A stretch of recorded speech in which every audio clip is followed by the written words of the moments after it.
నమస్తే. అంతర్యామికి స్వాగతం. నేను మీ అరణి పాకలపాటి. అంతర్యామిలో మరొక మంచి విషయం తెలుసుకుందామండి. అనగనగా ఓ నల్ల హంస.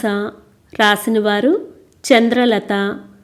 పురుషులందు పుణ్య పురుషులు వేరయ్యా అని వేమన అంటే, పురుషుల్లో మంచివారు నల్ల హంసలంత అరుదు అన్నాడు జువేనాల్ అనే లాటిన్ కవి.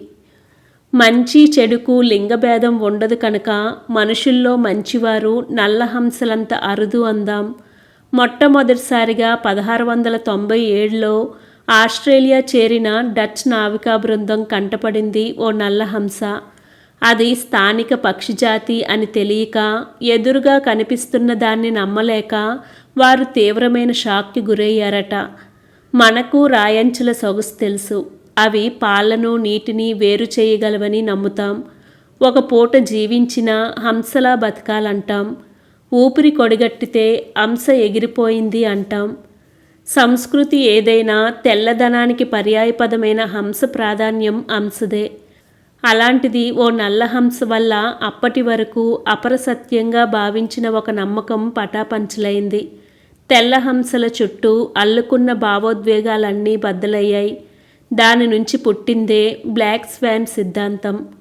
అరుదైన అనూహ్య తీవ్ర ప్రభావాన్ని చూపే సంఘటనను బ్లాక్ స్వాన్ మూమెంట్ అన్నాడు టాలెబ్. ఉదాహరణకు ప్రపంచ యుద్ధం, ట్విన్ టవర్లపై దాడి, సునామీ, నోట్ల రద్దు, కోవిడ్ లాంటివి. ఇక షేర్ మార్కెట్లోనైతే ఇలాంటివి బోల్డన్ని. నిత్య జీవితంలోనూ మనకి నల్లహంస సంఘటనలు ఎదురవుతూనే ఉంటాయి. నమ్మక ద్రోహానికి గురైన ప్రతిసారి ఇలా చేశారేంటి అని, ఊహించినది జరిగినప్పుడల్లా ఇలా జరుగుతుందని అసలు అనుకోలేదని దిగ్భ్రాంతికి లోనవుతుంటాం కదా. బ్లాక్ స్వాన్ సందర్భాలు అంతకు ముందున్న స్థిర భావాలను బద్దలు కొడుతూ నిజ జీవితంపై తీవ్ర ప్రభావాన్ని చూపుతాయి. హంస తెల్లగా ఉంటుందన్నది మన మనసుల్లో స్థిరపడ్డ వాస్తవం. అది అంతటితో ఆగలేదు. కేవలం తెల్లగానే ఉంటుందని గాఢంగా ముద్రించుకుపోయింది. అలాంటిదే నీలాకాశం. రోజంతా అది ఎన్ని రంగులు పులుముకుంటుందో తెలిసినా నీలాకాశమనే అంటాం. అలా నరేటివ్ పాలసీని సహజంగా నిర్మిస్తాం.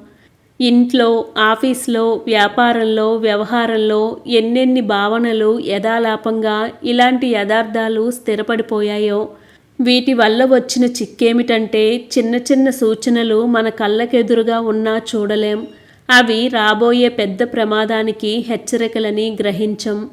నల్లహంస ఎందుకు ఉండకూడదన్న చిన్న ప్రశ్న వేసుకొని ఉంటే ఇంత దిగ్భ్రాంతి చెందేవాళ్ళం కాదు కదా. అలాంటి ఘటనలు ప్రకృతి సహజం అన్న స్పృహే ఒక షాక్ ప్రూఫ్ లాంటిది. ఆ గ్రహింపులోనే పునరాలోచన మొదలవుతుంది. జాగ్రత్త పడతాం. అనూహ్య వైపరీత్యాలను ఎదుర్కొని నిలదొక్కుకోవడంలో ప్రకృతిని మించిన గురువులుండరు. భూకంపాలు, వరదలు, తుఫాన్లు ఎన్ని చూడలేదు. ప్రకృతి వైవిధ్యంలోనే ఆ విపత్తులను ఎదుర్కొనే షాక్ ప్రూఫ్ కుషన్లు దాగి ఉన్నాయి. అవన్నీ ప్రకృతిలో అంతర్భాగమైన మనలోనూ ఉంటాయి.